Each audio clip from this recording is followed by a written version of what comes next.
ระผู้มีพระภาคเจ้านั้นพระองค์ใดเป็นพระอรหันต์ตรัสรู้เองโดยชอบแล้วพระธรรมอันเป็นอันพระผู้มีพระภาคเจ้าพระองค์ใดตรัสไว้ดีแล้วพระสงฆ์สาวกของพระผู้มีพระภาคเจ้าพระองค์ใดปฏิบัติดีแล้วข้าพเจ้าขอบูชาอย่างยิ่งซึ่งพระผู้มีพระภาคเจ้านั้นพร้อมทั้งพระสัมพระธรรมและพระสงฆ์ด้วยเครื่องสักการะเหล่านี้ซึ่งข้าพเจ้าได้ยกประดิษฐานไว้ดีแล้วตามสมควรข้าแต่พระองค์ผู้เจริญดังข้าพเจ้าทั้งหลายขอประทานวโรกาสพระผู้มีพระภาคเจ้าแม้ปรินิพพานนานแล้วทรงมีพระทัยเอื้อเฟื้อแก่ชุมชนผู้เกิดแล้วในภายหลังขอจงทรงรับเครื่องสักการะเหล่านี้ซึ่งเป็นบรรณาการของคนยากเพื่อประโยชน์เพื่อความสุขแก่ข้าพเจ้าทั้งหลายสิ้นกาลนานเทินอรหังสัมมาสัมพุทโธภควาพระผู้มีพระภาคเจ้าเป็นพระอรหันต์ดับเพลิงกิเลสเพลิงทุกข์สิ้นเชิงตรัสรู้ชอบได้โดยพระองค์เองพุทธังภควันตังอภิวาเทมิข้าพเจ้าขออภิวาทพระผู้มีพระภาคเจ้า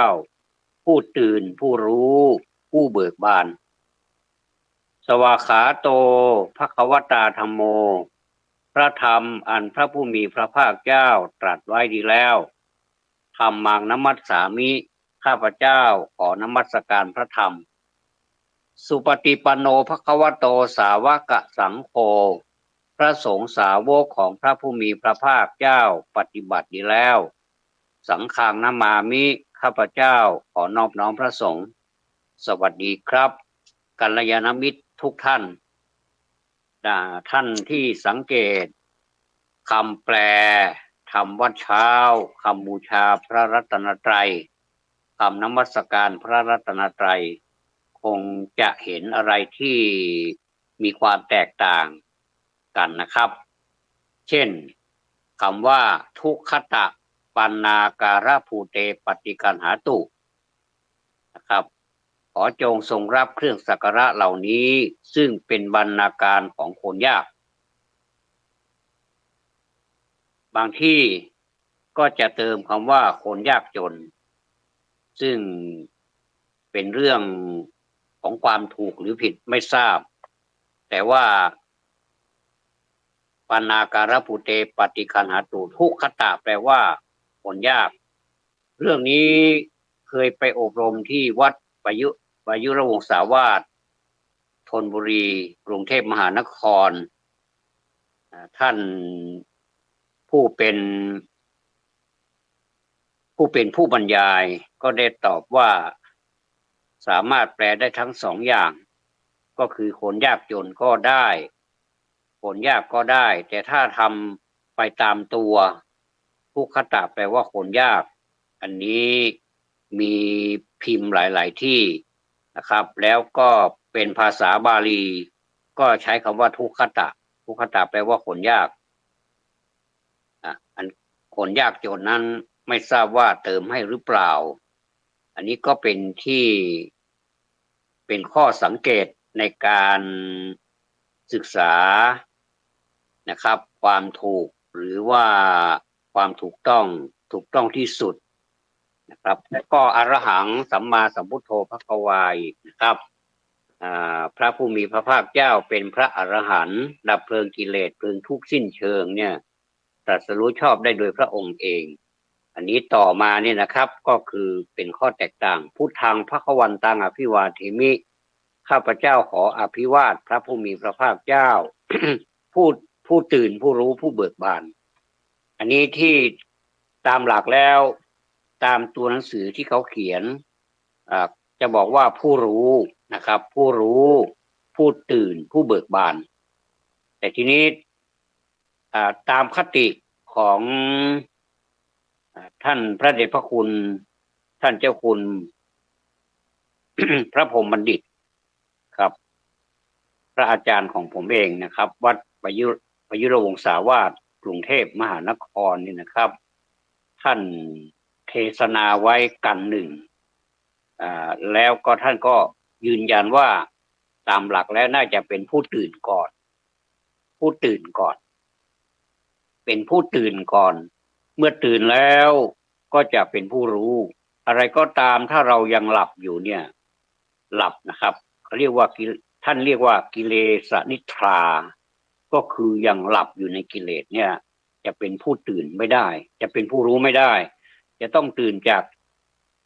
ประเภทนี้ก่อนคือตื่นจากกิเลสนิทรานี้ก่อนตื่นจากหลับในที่นี้ไม่ได้หมายถึงหลับตามธรรมชาติที่เรานอนหลับกันทุกคืนแม้กระทั่งนอนหลับกลางวันสักนิดหนึ่งเนี่ยไม่ใช่นะครับเป็นผู้ตื่นหมายถึงตื่นในความเรียกว่าอะไรในความรู้ที่เป็นจริงครับเช่นตื่นจากการรู้ว่าอันนี้คือทุกข์อันนี้คือสมุทัยอันนี้คือมรรคอันนี้คือนิโรธอันนี้คือมรรคเนี่ยนะครับอันนี้คือเกิดแก่เจ็บตายเนี่ยตื่นนะครับตื่นและก็เป็นผู้ไม่ประมาทตื่นเรียบร้อยแล้วก็จะชื่นบานมีจิตใจที่ชื่นบานก็จะกลายเป็นผู้ที่ขวนขวายหาความรู้ต้องตื่นก่อนถ้าคนไปเรียนหนังสือถ้าหลับครูบาอาจารย์กำลังจะสอนอยู่เนี่ยกำลังจะบรรยายอยู่เนี่ยหลับหรือไม่ก็คุยกันไม่รู้ว่าคุยเรื่องอะไรกันก็มีเรื่องคุยเยอะเหลือเกินมาคุยแม้กระทั่งเวลาครูบาอาจารย์ท่านบรรยายให้เราเป็นผู้นักศึกษาเนี่ยผู้เป็นนักศึกษาเนี่ยได้รู้แทนที่จะรู้แล้วไม่รู้เพราะว่ามัวจะไปคุยกันสมองโฉงเฉงไปหมดเลยอันนี้มักจะเจอในห้องเรียนเป็นประจำเลยนะผู้เป็นครูบาอาจารย์ก็ปวดหัวกันเหลือเกินนะหัวปวดเลยนะครับก็เพราะว่ามาเป็นผู้ที่หลับในกิเลสนิทราก็คือเวลาที่ไปศึกษาเล่าเรียนเนี่ยไม่ตั้งใจเรียนไม่เคารพไม่มีคารวตาคือความเคารพในการศึกษาติขาคารวตาเป็นผู้ที่มีความเคารพในการศึกษานะเห็นว่าการศึกษานั้นมันล้าสมัยหรือเปล่าไม่ทราบหรือว่าด้วยเหตุผลคนใดก็ไม่ทราบเหมือนกันแต่ว่าที่แน่ๆก็คือคุยกันแน่ๆเลยคุยกันแข่งกับอาจารย์ที่บรรยายอยู่ที่หน้าห้องนะเขียนกระดานอยู่แทบเป็นแทบตาย เมื่อก่อนนี้นะครับเมื่อก่อนนี้ตอนที่เป็นนักเรียนนะครับเป็นนักเรียนชั้นประถมมีคนเคยโดนครูเนี่ยนะครับเอาแปรงลบกระดานเนี่ยนะครับเวี่ยงแล้วก็ไม่ทราบว่าฝึกหัดมาจากไหนมันตรงเป๊ะเลยนะครับตรงศีรษะดูศีรษะขาวโพลนเลยผมเผิมเนี่ยที่ดำๆเนี่ยขาวเลยหัวขาวเลยก็คือโดนไปเต็มเลยก็รู้สึกสงสารรู้สึกตอนนั้นนะความรู้สึกในตอนนั้นนะรู้สึกสงสารด้วยแล้วก็เวทนาด้วยนะถ้าเราจะเติมสมเพศไปด้วยก็คงจะจะจะได้อยู่สมเพศเวทนาอย่างยิ่งที่ไปโดนแบบนั้นจะถามว่าผมเคยโดนไม่เคยโดนเลยเพราะว่าไม่ได้คุยในห้องเรียนคุยกันขโมงโฉงเฉงเล่นกันบ้างหยอกล้อกันเล่นอะไรเงี้ยนะคือไม่รู้จักเวลาเนี่ยนะอันนี้เขาเรียกว่าเป็นผู้หลับเป็นกิเลสนิทราไม่รู้เรื่องรู้ราวอะไรแล้วก็ยังไปคุยทับอาจารย์อีกครูบาอาจารย์ท่านสอนท่านทุ่มเทเต็มที่แต่นักเรียนไม่ได้ทุ่มเทเลยทุ่มเทแต่การเล่นไม่ได้ทุ่มเทในการเรียนไม่ได้ศึกษาเพื่อความรู้ไม่ได้ศึกษาเพื่อปัญญาไปให้มันพ้นให้มันพ้นจากโรงเรียนเขาสอบแล้วก็สอบได้บ้างไม่ได้บ้างเกิดโชคดีมาก็ตอบถูกเป็นส่วนใหญ่ก็เลยขึ้นชั้นไปกับเขาด้วยทั้งที่ยังงงอยู่กิเลสนิทราก็เป็นผู้ไม่ตื่นเป็นผู้หลับอยู่ตลอดเวลา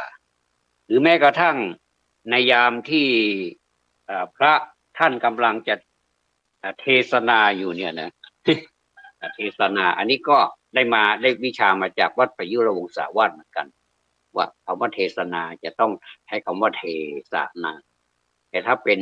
เทศนี่จะต้องใช้คำว่าเทศนามันจะมีเคล็ดลับอยู่นะครับมีเคล็ดลับอยู่แล้วก็คำว่าอาตมะภาพนี่ถูกต้องนะถูกต้องที่สุดนะคำเหล่านี้จะเป็นคำที่เป็นท่อนประหารสำหรับผู้ที่ไปเป็นนักเทศไปฝึกเป็นนักเทศเนี่ยนักเทศทุนเล่าเรียนหลวงเนี่ยนะมันจะต้องเป๊ะนะอย่าไปสุรุ่ยสุร่ายพูดจาไปเรื่อยไม่ได้นะแล้วก็เวลามีการเทศนานี่จะต้องมีลีลาแต่ละรูปนี่ก็ไม่เหมือนกันบางทีก็ ลีลามากเกินไปจนลืมเนื้อธรรม ก็มีนะครับ ก็มีสารพัดแหละนะเพราะว่าเป็นเวทีที่กำลังทดลองทดสอบกันอยู่แต่ถ้าเหล่านั้นพอไปสู่สนามจริงๆแล้วฝึกฝนให้มันได้แล้วก็อาศัยหลักการที่ครูบาอาจารย์ได้สั่งสอนมามีหลายท่านนะครับทุกท่านแหละเป็นครูบาอาจารย์ของเราไม่ว่าจะเป็นบรรพชิตหรือว่าคฤหัสถ์เนี่ยท่านก็ทุ่มเทเต็มที่นะไม่ให้เสียเวลานะแล้วก็ไม่ให้เสียประโยชน์สำหรับผู้ที่เข้าไปอบรมเนี่ยนะโอ้ได้กับได้อ่ะมันจะมีอะไรดีกว่านี้เป็นไม่มีนะที่อยู่ที่นอนก็พักอาศัยฟรีห้องแอร์อีกต่างหากเนี่ยนะแล้วข้าวน้ำปัจจัยอะไรต่างๆก็สะดวกสบายหมดเครื่องดื่มตลอดคืนตลอดวันใครมีปัญญาจะดื่มก็ดื่มได้มีเครื่องดื่มตลอดคืนเลยนะเขาจะต้มน้ำไว้ตลอดคืนเลยแสงจากเครื่องต้มน้ำเนี่ยนะมันก็จะแดงตลอดเลยร้อนตลอดเลยใครมีปัญหาเรื่องเจ็บเรื่องป่วยอะไรก็ไปหาหยูกยาได้มีผู้บริการโอ้สบายไปหมดเลยนะแต่ถ้ามาคุยกันเนี่ยพอกลับวัดมาเนี่ยไม่ได้อะไรเลยนะถ้าเป็นท่านสมภารท่านก็จะดูเอาว่าหน้าเขกกระบาลเหลือเกินอะไรประมาณนี้นะไม่ทราบว่าถ้าจะเมตตาหรือไม่ว่าไม่เมตตาหรือว่าจะเฉยๆก็ไม่ทราบก็เลยกลายเป็นโมฆะบุรุษไปเลยไปเปล่าๆไปก็เปล่าอยู่แล้วกลับมาก็เปล่าอีกเนี่ยนะอันนี้ไม่ทราบว่าเป็นใครไม่ได้ว่าใครสักคนอันเนี้ยท่านพระเดชพระคุณท่านก็ย้ำนักย้ำหนาว่าเราจะต้องตื่นก่อนนะ ไม่ใช่ไปอยู่ๆก็ไปรู้เลยเนี่ยมันเป็นไปไม่ได้อันนี้ก็ให้สังเกตดูว่าการเรียนนี่มีความสำคัญนะครับมีความสำคัญในการที่เราจะสังเกตดูว่าอะไรมันเกิดก่อนอะไรมันเกิดทีหลังโอ้ท่านพระเดชพระคุณท่านนี่ท่านสังเกตเหลือเกินท่านสังเกตแม้กระทั่งเวลาเทศท่านก็ดูสบตาบุคคลที่ผู้ฟังไปด้วยนะท่านบอกว่าต้องสบตาผู้ฟังอย่าไปก้มหน้าก้มตาเทศนะคนไหนหลับไม่หลับผมไม่รู้แล้วก็เลยสะกิดไม่ได้ก็เทศเสร็จแล้วก็เหลือแต่เสาวิหารหรือว่าเสาศาลานี้ก็สำคัญเหมือนกันอันนี้พูดถึงว่าความเป็นจริงนะครับท่านสอนแบบนี้จริงๆกิเลสนิทรากิเลสนิทรานี่ไม่รู้เท่าทันคนที่รักแท้ๆนะคนที่รักแท้ๆสักวันหนึ่งเนี่ย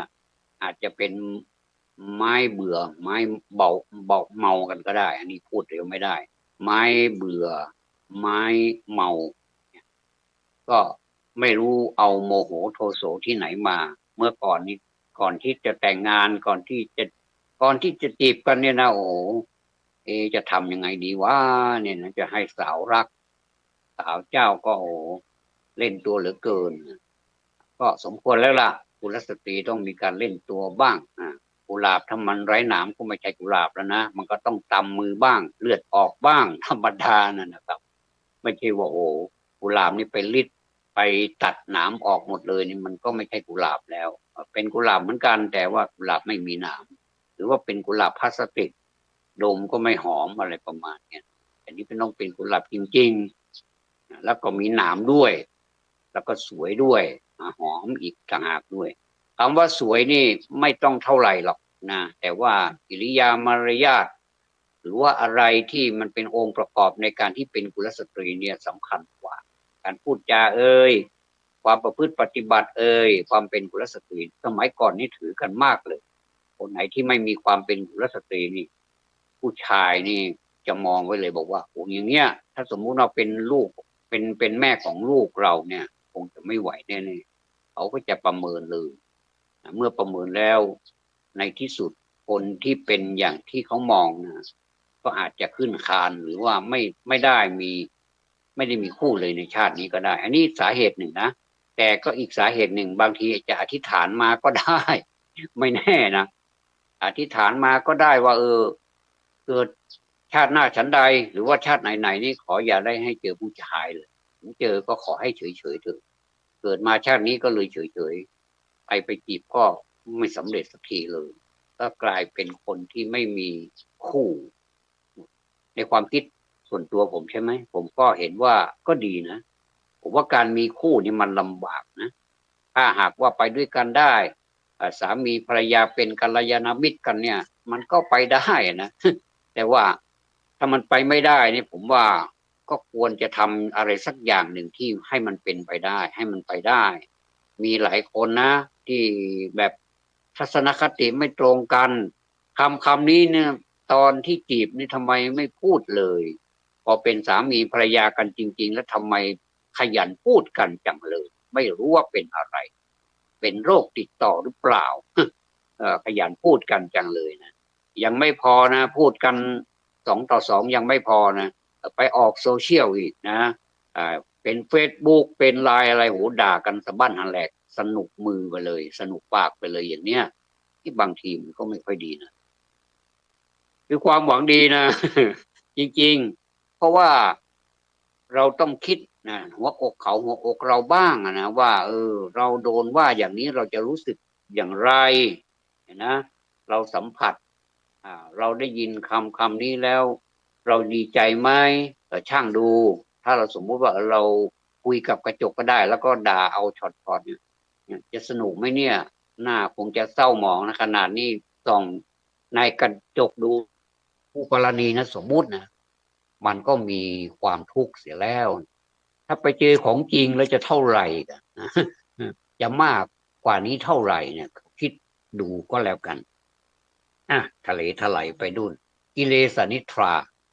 นะคนฆ่ากันเมื่อก่อนนี้เป็นเพื่อนหนูเพื่อนกินเพื่อนตายก็ว่าได้เพื่อนตายก็ว่าได้อะไรก็ไปด้วยกันมีทุกข์มีสุขก็ร่วมทุกข์ร่วมสุขกันนะเขาเรียกว่ามีทุกข์ร่วมทุกข์มีสุขร่วมเสพอะไรประมาณนี้สวยเหลือเกินนะก็อยู่มาวันหนึ่งนี่ก็อาจจะเป็นเรื่องผลประโยชน์หรืออะไรสักอย่างนี่เพื่อนอะไรก็ไม่มีละหายหมดเลยแล้วก็ยังไม่พอนะถ้าสมมุติว่าเลิกคบกันดีๆต่างคนต่างอยู่ต่างคนต่างไป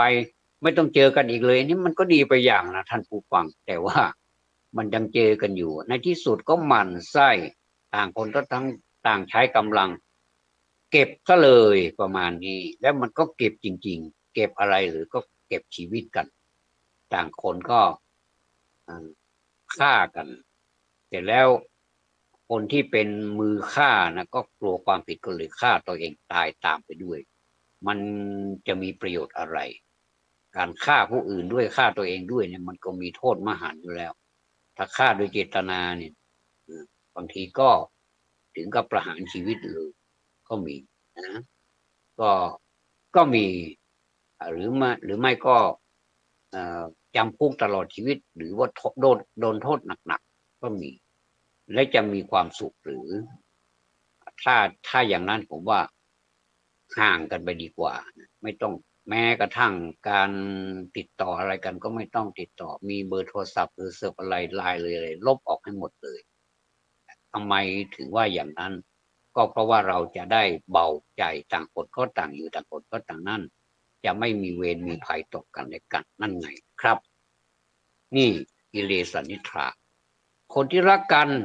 เมื่อก่อนนี้รักกันจริงๆแต่งงานกันใหม่ๆเข้าใหม่ปลามันนะพอนานไปเกิด ทะเลาะวิวาทกันอาจจะเกิดจากความหึงหวงก็ได้ หรือว่าอะไรเหตุผลอะไรก็จะให้สัมภาษณ์ผู้ต้องหานี้ก็จะให้สัมภาษณ์ว่าเป็นอย่างนี้อย่างนี้ผมหึงหวงเธอเหลือเกินก็จัดการปิดชีวิตผู้หญิงซะเลยด้วยการยิงตายคาที่เลยนะแต่ว่าตัวเองก็จะสำเร็จตัวเองเหมือนกันจะยิงจะทำร้ายตัวเองให้ถึงตายเหมือนกันแต่ว่าไม่ถึงคาดตำรวจจับได้ก็จัดการไปตามกฎหมายอันนี้ก็เรียกว่ากิเลสนิทราหลับในกิเลสเพราะฉะนั้นจะต้องเป็นผู้ตื่นซะก่อนนะครับเป็นผู้ตื่นใครจะแปลตามนี้ก็ได้ก็ไม่ว่าแต่นี้เป็นความรู้ใหม่ๆจากท่านพระเดชพระคุณท่านเนี่ยพระพรหมบัณฑิตท่านเป็นปรริญญาเก้านะท่านมีสมณศักดิ์เยอะแยะไปหมดเลยแล้วก็เป็นผู้ที่สืบสารเผยแผ่พระพุทธศาสนาเนี่ยให้เกรียงไกรไปทั่วโลกเลยรูปนี้นะมีความสำคัญมากก็รูปอื่นก็มีความสำคัญนี่กำลังจะพูดถึงพระพรหมบัณฑิตเนี่ยท่านมีความสำคัญมากท่านเทศเก่งมากนะผมได้ยินท่านเทศแล้วเนี่ยแม้แต่ใน YouTube ในอะไรที่ท่านเทศไว้เนี่ยผมก็จะไปอัดเสียงไว้อีกทีหนึ่งเผื่อว่าการอัดเสียงนี่มันจะได้ไม่คือยังไงมันจะได้ฟังซ้ำๆกันหลายรอบนะฟังท่านแล้วท่านพูดโอ้โหมันจริงๆนะท่านพูดได้มันมากท่านพูดเหมือนกับไม่ได้เทศเหมือนกับนั่งคุยกันธรรมดาเนี่ยมันกันเองนะแล้วก็ภาษาท่านก็เฉียบด้วยนะเฉียบขาดมากโอ้ผมนี่สาธุจริงๆที่มีครูบาอาจารย์อย่างนี้นะผมสาธุจริงๆสาธุมาจนตลอดทุกวันเนี่ยนะแล้วก็ผมก็ไม่ลืมท่านด้วยนะเวลาผมได้มีโอกาสผมก็จะประกาศเกียรติคุณท่านทุกครั้งเลยตอนนี้ผมกำลังประกาศเกียรติคุณของท่านเนี่ยท่านเป็นพระสุปฏิปันโนที่เป็นแบบนักเผยแผ่ที่เป็นรูปหนึ่งของเมืองไทยเลยแล้วก็ไประดับ international ระดับสากลเลยสแตนดาร์ดเลยสแตนดาร์ดคือมาตรฐานสากลเนี่ยจะแปลผู้รู้ผู้ตื่นก็ย่อมได้แต่ว่าถ้าจะให้เป็นไปตามจริงๆท่านพูดมีเหตุผลครับจะต้องเป็นผู้ตื่นก่อนตื่นจากกิเลสนั่นเองคืออย่าหลับในกิเลสแต่ถ้าหลับอย่างอื่นเป็นธรรมชาตินี้ก็หลับไปเถอะไม่มีปัญหานะคนเราก็จะมีเวลาพักผ่อนเป็นเวลาหลับเวลานอนเนี่ยนะก็โปรดได้ทราบตามนี้แล้วก็ไปพิจารณาด้วยหลังจากเป็นผู้ตื่นแล้วก็จะเป็นผู้รู้เพราะว่าตื่นแล้วก็ไปร่ำเรียนใช้ความวิริยะอุตสาหะใช้ฉันทะวิริยะจิตตวิมังสาเหล่านี้เป็นต้นแล้วก็จะเกิดความรู้ขึ้นมาเมื่อเป็นความรู้แล้วก็จะปฏิบัติเมื่อปฏิบัติได้แล้วเนี่ยก็จะมีความสุขและก็จะพ้นจากสิ่งที่มันเป็นมารเป็นภัยเป็นอันตรายทั้งหลายแก่ชีวิตของตัวเรารวมไปถึงการที่จะพ้นจากวัฏฏานี้โดยเด็ดขาดก็คือไม่ต้องกลับมาเกิดอีกเหมือนพระพุทธเจ้าท่านหักซี่โครงแล้วเนี่ยซี่โครงของท่านเราหักเสียแล้วเนี่ยนะเรือนอะไรเราก็พังหมดแล้วเสาเรือนอะไรนี่ฝาเรือนเราพังเราเผาทิ้งหมดแล้วไม่ได้เกี่ยวข้องกันเนี่ยพญามารก็กลัวมากกลัวพระพุทธเจ้ามากเลยไม่สามารถที่จะแทรกแซงพระพุทธเจ้าได้ไม่ว่าการไหนเวลาหลับเวลานอนก็ไม่สามารถแทรกแซงได้นี่คือจะกลายเป็นผู้รู้และก็เป็นผู้เบิกบานผู้เบิกบานนี่เป็นอันสุดท้ายนะในเมื่อเป็นผู้เบิกบานเนี่ยแต่ถ้าเราจะแปลให้มีความรู้ปัญญาลึกซึ้งเข้าไปหน่อยเป็นโลกุตระอีกหน่อยก็เรียกว่าเป็นผู้มีจิตขาวรอบนี่หมายถึงว่าไม่มีอะไรด่างเลยไม่มีอะไรด่างพร้อยขาวรอบไม่ว่าจะดูมุมไหนก็จะเป็นขาวหรือรอบเลยเหมือนอะไรเหมือนกระดาษแผ่นหนึ่งกลมๆจะเป็นสีขาวเรามองไปทางไหนก็เป็นสีขาวไม่มีสีอะไรที่จะไปปนเลยอย่างเนี้ยเราเรียกว่าขาวรอบนะครับ นะผู้ตื่นผู้รู้ผู้เบิกบานแล้วก็จะมีข้อสังเกตอีกอันหนึ่งนะครับก็อันนี้เดี๋ยวเราไปว่ากัน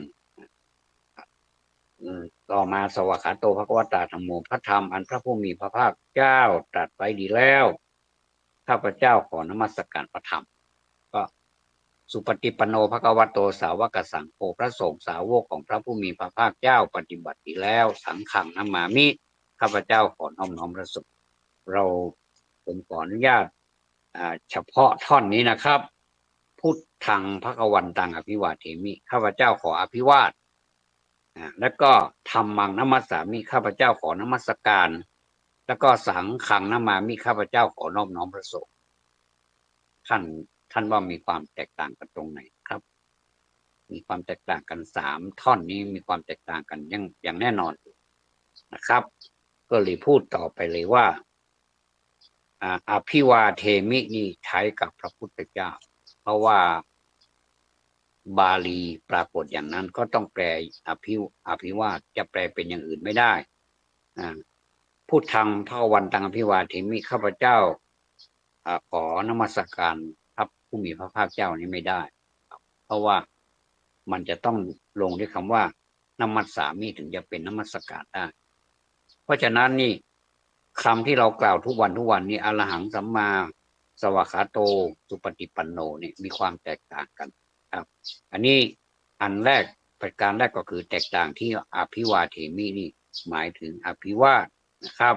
และก็ต่อมานมัสสามิในท่อนของพระธรรมเอานมัสการพระธรรมก็ธัมมังนมัสสามิข้าพเจ้าขอนมัสการพระธรรมครับแล้วก็ต่อมาพระสงฆ์จะลงท้ายคำว่าสังฆังนัมมามิข้าพเจ้าขอนอบน้อมพระสงฆ์เพราะว่านะมามินักมามินี่แปลว่านอบน้อมครับพระสงฆ์สังฆังนัมมามิข้าพเจ้าขอนอบน้อมพระสงฆ์แต่ละการนอบน้อมก็จะกราบ1ครั้งรวมเป็น3ครั้งเป็นผู้ชายเบญจางคประดิษฐ์เต็มรูปแบบเป็นเทพบุตรผู้หญิงก็จะเป็นเทพธิดาเต็มรูปแบบเป็นทาสเทพธิดาอันนี้คือการปฏิบัติถ้าปฏิบัติจริงๆแล้วจะอย่างไรก็ได้ถ้าสมมุติว่าเรานั่งไม่ได้เป็นแบบเบญจางคประดิษฐ์เราก็จะนั่งขัดสมาธิก็ได้นั่งอย่างไรก็ได้ขอให้สุภาพเข้าไว้แล้วก็จะกราบด้วยคารวะด้วยความเคารพนะครับทีนี้อันนี้ก็ผ่านไปนะครับก็เป็นข้อสังเกตเท่านั้นเองนะครับวันนี้ตั้งใจมาแล้วก็สวดก็ยืดยาวก็คือใกล้ที่จะเข้าพรรษาก่อนจะเข้าพรรษานั้นก็จะเป็นวันอาสาฬหบูชาอาสาฬหบูชานี่มีความสำคัญมากเพราะว่าเมื่อมีอาสาฬหบูชาแล้วก็จะต้องมีการเข้าพรรษาสมัยก่อนนี่การเข้าพรรษานี่สมัยพระผู้มีพระภาคเจ้ายังทรงพระชนอยู่แล้วก็พระสงฆ์ทั้งหลายก็เยอะเหลือเกินใครมาก็ขอบวชใครมาก็ขอบวชเอหิภิกขุอุปสัมปทาเป็นส่วนใหญ่พระเจ้าบวชให้มาชั้นหลังนี่ก็จะมีพระเถระบวชให้ก็มีพระพุทธเจ้าอนุญาตให้พระเถระเป็นอุปชฌาย์ไปเลยโดยที่ว่าแบ่งเบาภาระของพระองค์ท่านเพื่อความสะดวกเพื่อการบริหารคณะสงฆ์ในที่สุดก็มี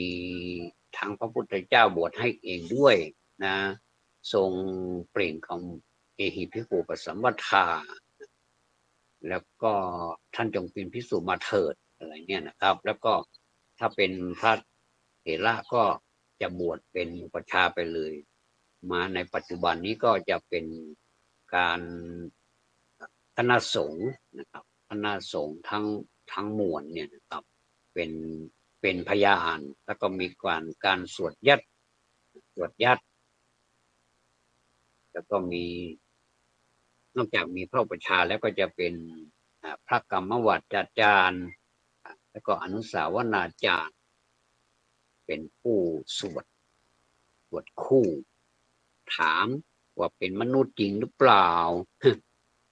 จะไปตอบเชียวนะ ว่านัตถิพันเตแล้วก็เป็นอันเสร็จเลยนะไม่ได้บวชแล้วไม่มีบุญละถ้าเอากันตรงๆจริงๆแล้วก็ไม่ได้บวชจริงๆนะวันนี้ไม่ใช่พูดเล่นอันนี้เราก็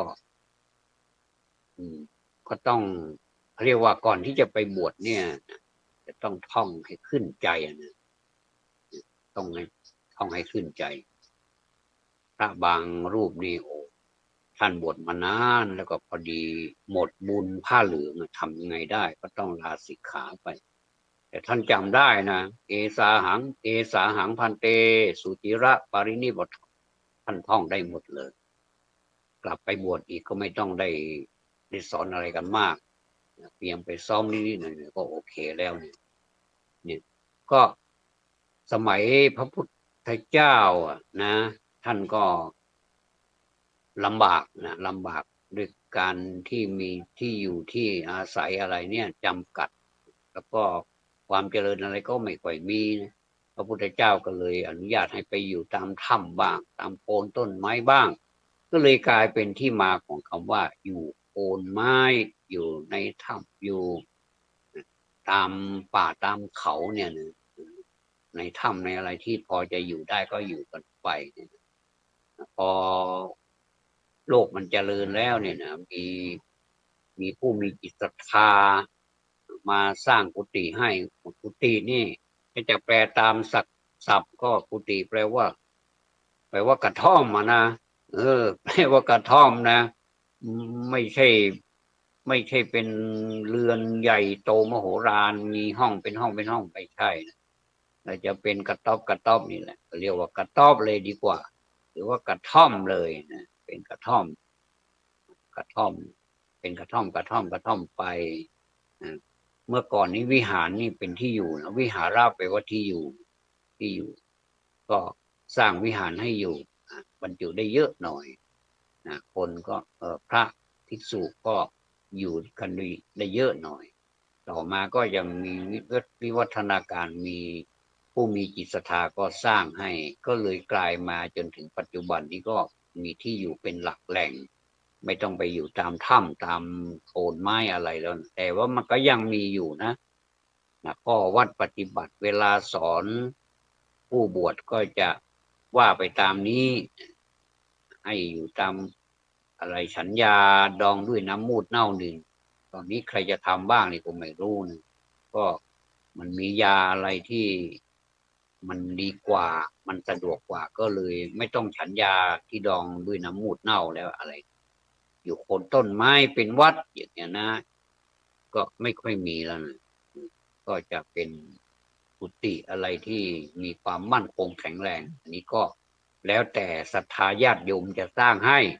อันนี้เป็นหน้าที่ของศรัทธาญาติโยมนะเป็นหน้าที่ของศรัทธาญาติโยมแล้วก่อนก็เขาก็สงสารพระอนาเวอร์พระนี่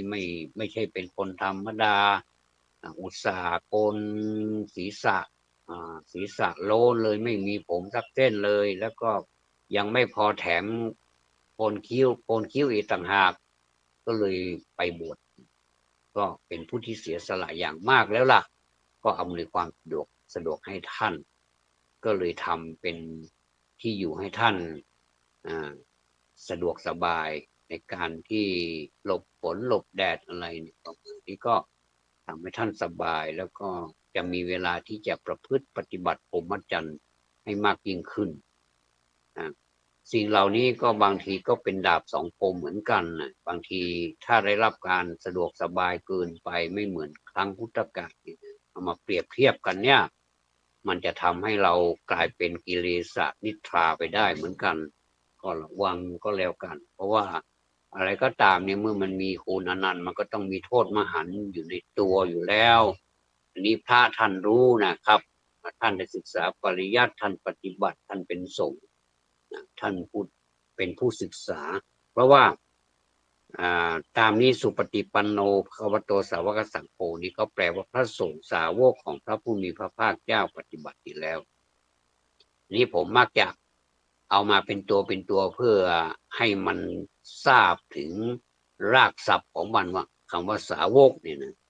สาวกนี่ไม่ใช่สมุนนะไม่ใช่ลูกน้องสาวกแปลว่าผู้ฟังสาวกสังโฆเป็นผู้พระสงฆ์เป็นผู้ฟัง ด้วยดีแล้วล่ะนะเป็นผู้ฟังอะไรอ่ะฟังพระธรรมฟังคำสอนที่พระพุทธเจ้าท่านสอนเอาไว้แล้วก็สืบต่อกันมายาวนานเหลือเกิน2,500กว่าปีนี่ไม่ใช่ธรรมดานะถ้าเป็นคนหรือว่าเป็นวัสดุอย่างอื่นก็คงจะสูญสลายไปแล้วจากโลกนี้แต่ว่าอันนี้มันไม่สูญไปไหนก็คงอยู่กับโลกนี้ต่อไปถึงแม้ว่าใครจะตายใครจะเกิดก็ไม่ได้เกี่ยวข้องอะไรกับใครก็หลักธรรมก็คงยังมีอยู่ท่านสอนว่าคนเรามีเกิดมีแก่มีเจ็บมีตายก็ยังมีอยู่คนเราเกิดมามีทุกข์ก็มีอยู่มีเหตุของการเกิดทุกข์ได้มีเครื่องมือดับทุกข์แล้วก็มีหนทางที่จะนำไปสู่ความดับทุกข์ได้ก็คืออริยสัจก็ยังมีอยู่เพียงแต่ว่าถ้าโลกขาดพระพุทธเจ้าไปสักพักหนึ่งเนี่ยนะพักหนึ่งนี้ก็ไม่รู้ว่านานเท่าไหร่ก็ก็จะไม่มีใครรู้ธรรมจนกว่าท่านจะผู้ที่เป็นพระพุทธเจ้านะท่านจะมาตรัสรู้เป็นพระพุทธเจ้าแล้วก็จะมาทบทวนธรรมเหล่านี้ด้วยปัญญาของพระองค์แล้วก็จะมาแจกแจงให้สาวกคือผู้ฟังทั้งหลายเนี่ยได้ทราบและนำไปประพฤติปฏิบัติทำไมต้องประพฤติปฏิบัติธรรมด้วยล่ะครับเพราะว่าท่านถือว่าพรหมจรรย์ที่สุดเลยที่สุดของพรหมจรรย์เนี่ยคือความหลุดพ้นจากทุกสิ่งทุกอย่างในโลกอันสับสนวุ่นวายโกลาหลเนี่ยนะไปได้เนี่ยอันนี้คือจุดมุ่งหมายสูงสุดเลยไม่ได้มีความมุ่งหมายเป็นอย่างอื่นเลยไม่ให้ถือไม่ให้ยึดอะไรเป็นมั่นเป็นเหมาะว่าอันนี้แหละของเราอันนี้คือตำแหน่งเราอันนี้คือชื่อเราไม่มีเราเลยสักตัวนะแม้กระทั่งใครที่ถือว่าคนนั้นเป็นญาติเราคนนี้เป็นพี่น้องเราเป็นอะไรก็ตามที่อยู่ในสรรพสิ่งในโลกนี้ไม่ใช่อะไรของเราสักอย่างแม้แต่ตัวเราเองก็ไม่ใช่เวลามันก็ไม่ใช่เวลาของเราเวลามันเป็นธรรมชาติที่มันกลืนกินสรรพสิ่งทั้งหลายแม้แต่ตัวมันเองมันก็ยังไม่รู้จักชื่อของมันเองมันเป็นนามธรรมมันเป็นเวลาที่เรามองไม่เห็นแต่มันก็สามารถที่จะเปลี่ยนแปลงทุกสิ่งทุกอย่างในโลกนี้ได้นะเพราะมันไม่รู้เรื่องมันก็เป็นไปตามเรื่องตามราวของมันแล้วเราก็จะเกิดก็ตามเรื่องตามราวของคนเกิดหรือว่าจะแก่ก็ตามเรื่องตามราวของคนแก่จะเจ็บก็เรื่องของมันจะตายอีกก็ห้ามไม่ได้นะคนเราเนี่ยเมื่อรู้แล้วนะเมื่อรู้แล้วมันก็จะรู้สึกโปร่งเหมือนกันนะว่าแม้แต่พ่อแม่เราตายเนี่ยบางทีก็เรานี่แหละก็เผาศพแม่พ่อแม่เราเนี่ยปรงศพด้วยมือของเราเราก็จะอุ้มเราก็จะจัดที่จัดทางอยู่ในโรงแล้วนะจะทำยังไงจะเคลื่อนย้ายอย่างไรไปสู่เมนเผาเตาเผาเนี่ยเราจะทำด้วยความละมุนละม่อมและในขณะเดียวกันเราก็น้ำตาก็อาบแก้มไปด้วยอันนี้ก็พ่อแม่ใครก็พ่อแม่มันใครก็รักพ่อแม่เหมือนกันแม้แต่พ่อแม่ก็รักลูกเหมือนกันพี่ก็รักน้องน้องก็รักพี่สามีก็รักภรรยาภรรยาก็รักสามีเนี่ยเพื่อนก็รักเพื่อนเวลาที่เขาจากไปนี่เราก็น้ำตาไหลกันนี่ก็ท่านก็ให้นึกถึงธรรมะไว้เยอะๆอย่าไปหลั่งน้ำตาโบราณเขาบอกว่าถ้าไปหลั่งน้ำตาไปถูกใส่ตัวศพนะฮะตัวคนตายเนี่ยนะเขาถือกันมากเลยตัวคนตายนี่จะกังวลจะอะไรจะไม่ไปเกิดเนี่ยถ้าจะจริงนะมีเหตุมีผลพอดื่มน้ำสักหน่อยก็ไม่ให้ไปตกน้ำตาไปกระเด็นใส่ผู้ที่ตายไปแล้วเราก็จะตายเหมือนท่านให้คิดอย่างนี้ให้ตื่นจากกิเลสก็คือกิเลสนิทราอย่าให้หลับเป็นอันขาดเลยเนี่ยนะครับเราก็ตอนนี้เราก็จะมาพูดเปลี่ยนเรื่องใหม่ละการที่เราสื่อสารกันรู้เรื่องเนี่ย ไม่ว่าจะเป็นคนสัญชาติไหนเชื้อชาติไหนก็ตามบางคนนี้ได้หลายภาษาเหลือเกินอาจจะเป็นคนต่างชาติแล้วก็เข้ามาอยู่ในประเทศของเราเนี่ยยังใช้คำว่าของเราความจริงก็ไม่ใช่ประเทศใครทั้งนั้นเลยในโลกนี้นะเพียงแต่ว่าสมมุติว่าเป็นของใครประเทศไทยประเทศของเราเนี่ยนะก็จะพูดหลายภาษาเนื่องจากว่าได้เปรียบเป็นสัญชาติเข้ามาแล้วเนี่ยก็จะมีภาษาของเขาติดตัวมาด้วยก็จะเก่งแล้วเขาก็มาอยู่ในเมืองไทยหรือว่าคนไทยไปอยู่ในเมืองจีนก็จะกลายเป็นพูดภาษาไทยได้อยู่แล้วเขียนภาษาไทยได้เก่งอยู่แล้วอะไรก็ทำตามวัฒนธรรมไทยได้หมดแต่พอดีไปอยู่พอมีโอกาสไปอยู่ประเทศจีนไปมีครอบครัวตั้งรกรากอยู่ที่ประเทศจีนก็กลายเป็นคนจีนไปโดยอัตโนมัติเพราะว่าภาษามันสอนให้พูดได้เขาเรียกว่าเรียนภาษาแบบธรรมชาติบางทีก็ไม่รู้เรื่องรู้ราวอะไรพูดอะไรไม่รู้ลงเลงๆแล้วก็ไม่เราก็งงนะงงสิไม่งงได้ยังไงไม่ใช่ภาษาของเรานี่ใหม่ๆก็เป็นอย่างนั้นพอฝึกไปฝึกมาได้ยินทุกวันอาเตียเอ้ยอาเฮียอะไรอาหมวยอะไรประมาณนี้ก็จะแปลความหมายออกว่าอ้อมันคืออะไรอาเจกเนี่ยนะแล้วก็อามุยนะประมาณเนี้ยนะเขาก็จะรู้แปลมาคำทีละศัพท์สองศัพท์ก็จะได้เป็นภาษาจีนไปในที่สุดแล้วก็พูดคล่องฟังรู้เรื่องอีกต่างหากฟังรู้เรื่องด้วยเขียนได้บางทีก็เขียนไม่ได้ แต่ว่าฟังรู้เรื่องแล้วก็พูดได้ด้วยก็สามารถที่จะมีมีเปรียบได้เปรียบคนอื่นเขาสมมุติว่าจะทำธุรกิจอะไรสักอย่างโดยเฉพาะการค้าขายติดต่อสื่อสารอะไรนี้ก็จะได้เปรียบคนที่รู้ภาษาหลายภาษาอีกภาษาหนึ่งที่มีความสำคัญในโลกนี้ก็คือภาษาอังกฤษเนี่ยเป็นภาษาสากลบางคนก็พูดได้ปลอเลยแต่ว่าเรื่องไวยากรณ์เขาเรียกว่าแกรมมานี่ไม่ค่อยเก่งหรอกแต่พูดได้ปลอเลยบางคนแกรมมาเก่งแล้วเกินนะแต่ว่าพูดไม่ได้อย่างนี้ก็มีนะเพราะฉะนั้นนี่มันจะต้องแบบครึ่งนะเรียนแกรมมาไปด้วยแล้วก็สนทนาไปด้วยมันก็แม่นภาษาอย่างนี้เขาเรียกว่าไปได้ถ้าชนิดนี้คนชนิดนี้ประเภทนี้ก็ทำธุรกิจก็สุดยอดเหมือนกับที่พูดเป็นภาษาจีนภาษาตกลงว่าภาษาใดๆในโลกนี้ถ้าใครรู้มากคนที่มีความรู้ไปประเทศนั้นก็จะพูดภาษานั้นไปประเทศนั้นก็จะพูดภาษานั้นเนี่ยติดต่อสื่อสารโดยไม่ต้องผ่านล่ามไม่ต้องผ่านคนแปลเนี่ยนะโอ้โหสุดยอดเลยล่ะนะสุดยอดจริงๆมันขอ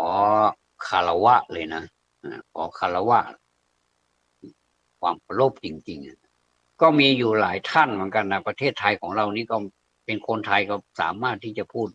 หลายภาษาทีนี้เรามาพูดถึงว่าสมมติว่าเป็นปกติคนไทยเราเนี่ยพอเกิดมาแล้วเนี่ยถ้าอยู่ในแถบภาคเหนือแถบล้านนาของเรานี่ก็จะเป็นพูดภาษาของเรานี่แหละนะ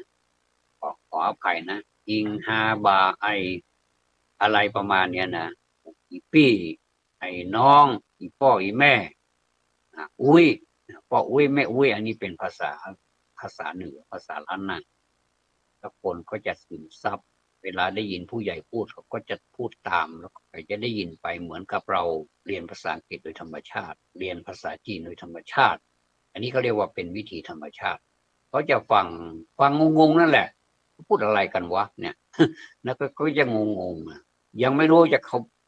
ยังไม่รู้ว่าเขาพูดอะไรแต่ว่ามันจะผ่านเข้าในหูแล้วมันก็จะไปเก็บไว้มันจะเมมโมรี่ไว้นะเรียกว่าเก็บไว้ในเครื่องของหมวดความจำมันก็จะเมมไว้จนมันสุกงอมเดียวเลยนะวันหนึ่งถ้ามันเติบโตขึ้นมาเนี่ยมันก็จะดึงออกมาใช้เนี่ยเป็นอย่างไปถ้าสมมุติว่าพูดคิงก็จะพูดคิงตามพูดฮาก็จะพูดฮาตามเนี่ยนะ ใหม่ๆไม่รู้ว่าอะไรเป็นคิงอะไรเป็นฮาอะไรเป็นมึงอะไรเป็นกูไม่รู้นะพอไปเป็นคนภาคกลางในเป็นภาษากลางเขาก็จะจากคิงจากฮานี่มันก็ไม่ใช่แล้วนะอันนี้ขออภัยด้วยนะอันนี้ไม่ใช่คำไม่สุภาพนะก็จะกลายเป็นกูเป็นมึงเด็กๆที่มันเกิดมาใหม่ๆมันก็ไม่รู้เรื่องรู้ราวมันก็จะฟังมันไม่ได้ตั้งใจฟังหรอกแต่หูมันได้ยินทำไงได้เผอิญหูมันดีหูมันไม่หนวกนะหูตาดีอะไรดีตามันก็เห็นเขาทะเลาะวิวาทกันอย่างไรนี่เขาก็เห็นพอเติบโตขึ้นมาปรากฏว่ามันเมมโมรี่ไว้เยอะเลยวิธีตั้งการ์ดทำยังไงวิธีทำร้ายคนทำยังไงนี่นะบางทีมันก็ดูหนังในทีวีบ้างในมือถือบ้างนะโอ้โหมันก็จำไว้หมดเลยดูการชกมวยเนี่ยนะดูการต่อสู้ของคนสองคนมาต่อสู้กันบนเวทีเนี่ยไม่ว่าจะเป็นประเภทอะไรมันก็จะเมมโมรี่เอาไว้โดยที่ไม่ได้ตั้งใจอะไรเลยแต่ถ้านำเด็กเป็นไปดูไปดูบอลอย่างเงี้ยนะเขากำลังแข่งขันบอลกันเนี่ยนะเด็กมันก็ผู้ใหญ่มันก็เฮ้ยเฮ้ยเฮ้ยเชียร์กันอุตลุดไปหมดเลยนะว่าทำไมถึงเชียร์เหรอเพราะว่ามีการพนันกันด้วยมีการได้กินเงินกันด้วยนะเงินกินกันนะแต่ความสัมพันธ์เหมือนเดิมที่เขาพูดนะบางทีก็ได้เสียกันตั้งเยอะแยะไปหมดเลยเสียสัก100 200ยังไม่ว่าเนี่ยก็เสียตั้งเยอะแยะนะพูดถึงเยอะแยะนี่โอ้โหเป็นแสนเป็นล้านก็ยังมีเลยแบบเนี้ยเด็กๆเขาก็จะเมมโมรี่ไว้ล่ะเก็บไว้จะด่ากันถ้าพ่อแม่พูดกันนี้พ่อแม่อย่างนั้นอย่างนี้แล้วพอพูดกับลูก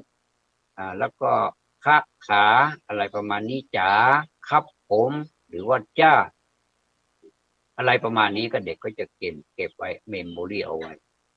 แล้วก็จะพอได้สุกงอมระยะเวลาหนึ่งเขาเติบโตขึ้นมาสิ่งเหล่านี้มันก็สามารถที่จะดึงมาใช้ได้แล้วก็เด็กก็ดึงมาใช้ได้ด้วยนะเพราะว่าสมองเขานี่แจ่มใสเลยเขายังไม่รู้เรื่องรู้ราวอะไรแต่เขาสามารถศึกษาโดยธรรมชาติไงเขายังรู้เลยว่าอันเนี้ยถ้าเป็นมารดาเนี่ยมีอาหารให้เขาทุกมื้อเลยที่เขาต้องการแล้วก็รู้สึกว่าเขาสัมพันธ์กันนะระหว่างลูกกับแม่เนี่ยนะพอได้เวลาที่ลูกจะดื่มจะกินนมเนี่ยรู้สึกมันคัดนมเหลือเกินมันก็เรียกหากันละเรียกหาลูกพอให้ลูกได้ดูดได้กินแล้วมันก็หายคัดไปเลยแล้วก็ทั้งลูกก็สบายท้องทั้งคุณแม่ก็สบายตัวเนี่ยมันเป็นธรรมชาตินะ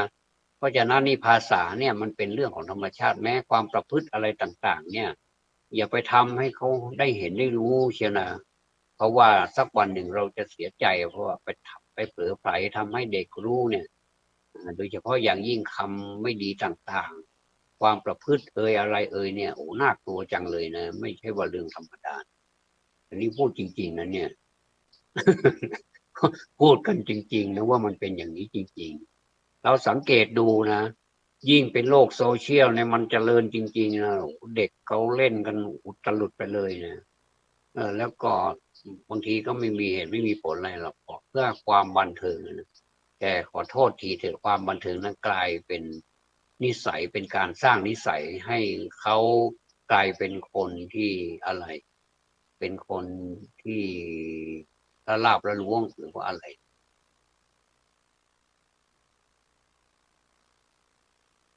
ไปทำให้ผู้ใหญ่คือ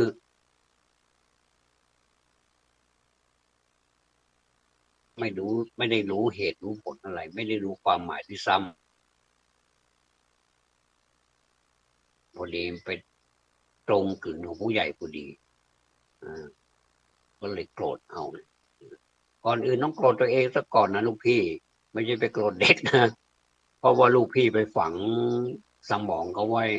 ไปใส่ชีพเขาไว้มันก็เลยอาละวาดหนักเลยนี่เนี่ยก่อนที่มันจะอาละวาดนะผู้ปกครองทั้งหลายโปรดทราบนะ อย่าให้เรานะเป็นชนวนในการที่ให้ลูกหลานของเราเนี่ยนะเป็นคนที่อาละวาดถ้าคนเราเนี่ยมันประพฤติไม่ดีนะมันฟ้องนะคือมันออกมาทั้งกายทางวาจาแม้แต่ในใจนี่บางทีมันก็คุกรุ่นเหมือนกันนะบางทีในใจนี่เราไม่รู้หรอกว่าเขาโกรธนะทำเป็นยิ้มไปอย่างนั้นแหละโอ้โหไหนได้โอ้ร้ายเหลือเกินเหมือนกับเสือยิ้มเสือมันจะกินมันจะกินเนื้อมันจะกินอาหารของมันน่ะซึ่งเป็นเนื้อเนี่ยเราเห็นใน YouTube อ่ะในโซเชียลโอ้น่าสงสารนะบางทีมันมากันเป็นขโยงเลยอย่างสิงโตเนี่ยมันจะตะปบเนื้อเนี่ยแม้แม้อาหารมันจะตัวใหญ่แค่ไหนเนี่ยมันก็สามารถล้มลงได้คือกลุ่มฝูงของมันเนี่ยนะมากันเป็น10เป็น20มาเป็นฝูงเลยแล้วมันก็พอมันล้มเหยื่อของมันได้นี่ก็พากันฉีกกินเฉยเลยไม่ต้องไปต้มไปแกงอะไรสักอย่างกินแบบสดเลยเนี่ยอย่างเนี้ยเพราะฉะนั้นในเวลาสิงโตมันยิ้มหรือว่าเสือมันยิ้มเนี่ยไม่ใช่ยิ้มธรรมดายิ้มอยากจะกินเหยื่อมันนะเพราะฉะนั้นเนี่ยกายก็ดีวาจาก็ดีเนี่ยมันสังเกตได้ง่ายนะเพราะว่ามันออกมาทางกายปฏิกิริยาอะไรออกมาทางมือทางเท้าทางสายตาทางมุมปากบางทีก็ยิ้มแบบเสยะเสยะยิ้มแบบเสยะจนสยองมันขนพองสยองกล้าวไปเลยเนี่ยเวลายิ้มทีไม่ใช่ยิ้ม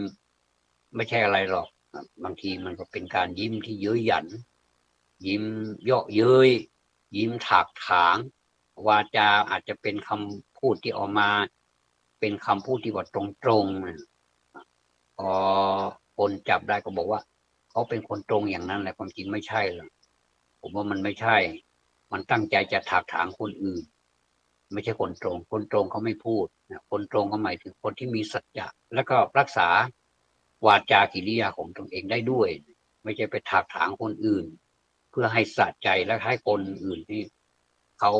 มีความทุกข์และตัวเองมีความสุขนี่มันไม่ใช่เพราะฉะนั้นนี่ใครก็ตามที่มีความประพฤติอย่างนี้ไหนๆก็จะเข้าพรรษาแล้วล่ะ